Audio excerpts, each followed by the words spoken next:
Kisah Nabi Muhammad Sallallahu Alaihi Wasallam mengenal Saudah binti Zam'ah, istri kedua Rasulullah. Saudah binti Zam'ah dipinang menjadi istri Nabi Muhammad setelah beberapa bulan wafatnya Khadijah. Usulan pernikahan ini dicetuskan oleh para sahabat Nabi yang prihatin melihat kondisi beliau. Pernikahan Nabi Muhammad dan Saudah terjadi pada bulan Ramadan tahun ke-10 kenabian dengan mahar 400 dirham. Kepergian Khadijah di tahun yang sama dengan meninggalnya Abu Thalib membuat Nabi Muhammad kesepian dan bersedih. Khadijah meninggalkan Nabi dengan anak-anak yang masih membutuhkan sosok seorang ibu. Para sahabat Nabi merasa berempati dengan kondisi beliau saat ini. Mereka ingin mengurangi kesedihan yang dialami oleh Nabi. Caranya adalah dengan membujuk Nabi agar berkenan menikah lagi. Maka diutuslah seorang sahabiah bernama Khawlah binti Hakim menemui Nabi. Sesampainya Khawlah di rumah Nabi, ia langsung menyampaikan maksud dan tujuannya. "Wahai Rasulullah, apakah engkau berkenan untuk menikah lagi?" "Siapakah calonnya?" "Ada 2 calon, seorang gadis dan satunya lagi seorang janda." "Kalau gadis, siapakah dia?" "Putri dari Abu Bakar Asy-Siddiq, Aisyah." "Lantas, kalau janda, siapakah dia?" "Saudah binti Zam'ah, suaminya telah meninggal setelah hijrah dari Habasyah."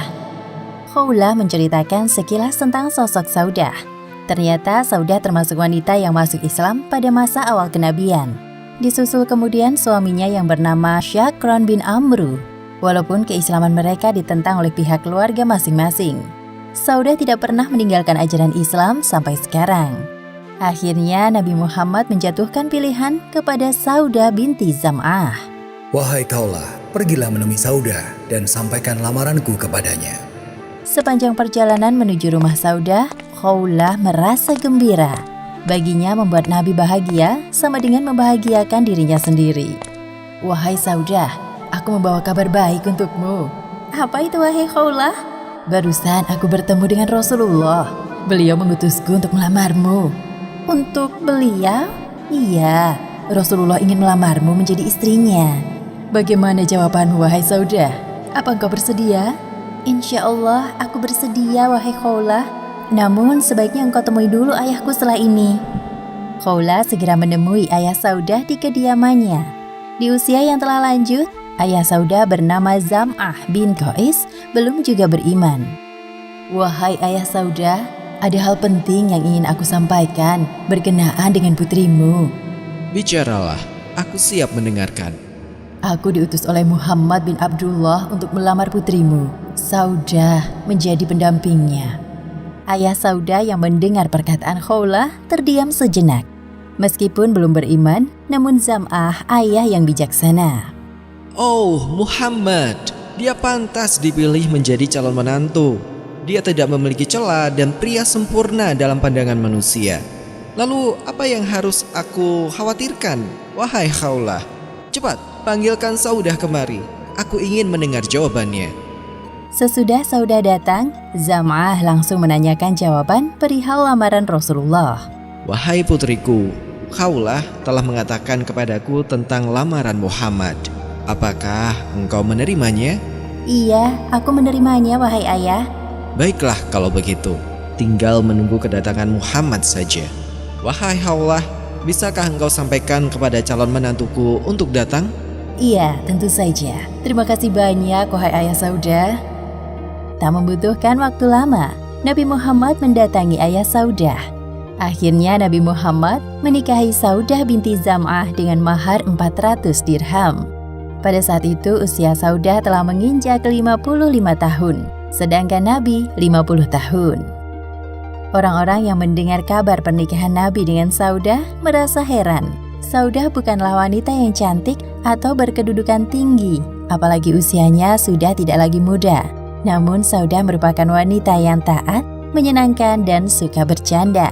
Salah satu tujuan Nabi Muhammad menikahi Saudah adalah untuk menyelamatkan keimanannya. Apalagi setelah Syakron meninggal, Saudah dan anak-anaknya terpaksa tinggal di lingkungan keluarga besar suaminya yang musyrik. Saudah menjadi istri Nabi satu-satunya selama kurang lebih 3 tahun. Sampai kemudian Nabi menikah lagi dengan Aisyah. Tiada seorang wanita yang paling aku kagumi sifatnya selain Saudah binti Zam'ah. Di usianya yang telah menua, Saudah memberikan jatah malam Rasulullah untuk Aisyah.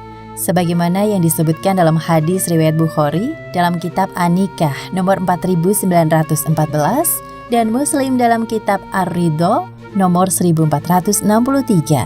Ketika Saudah sudah tua, ia serahkan jatah menginap Rasulullah di rumahnya untuk Aisyah. Ia berkata, "Wahai Rasulullah, aku berikan hari giliranku bersamamu untuk Aisyah."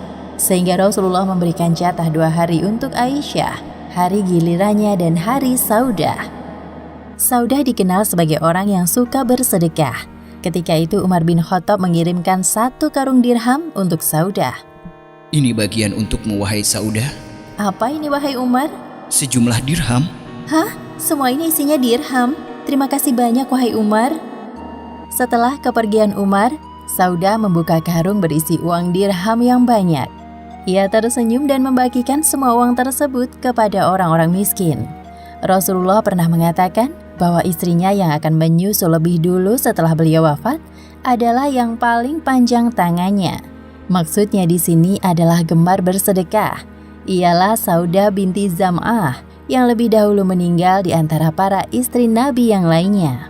Tepat pada bulan Syawal tahun 54 Hijriah, di masa pemerintahan Khalifah Umar, Saudah wafat di Madinah. Sebelum wafat, ia sempat meriwayatkan 5 hadis dari Rasulullah. Demikianlah akhir kisah Saudah binti Zam'ah, istri kedua Rasulullah. Hikmah yang dapat kita ambil dari kisah ini, pertama, amalan yang paling disukai Allah Subhanahu wa Ta'ala setelah melaksanakan hal yang wajib adalah membahagiakan muslim yang lain. Dan kedua, hendaknya kita selalu ikhlas dalam bersedekah, karena Allah Subhanahu wa Ta'ala akan melipat gandakan balasannya dan memberi pahala yang banyak. Sesungguhnya dialah pemberi rejeki yang sebaik-baiknya. Wallahu a'lam bishawab.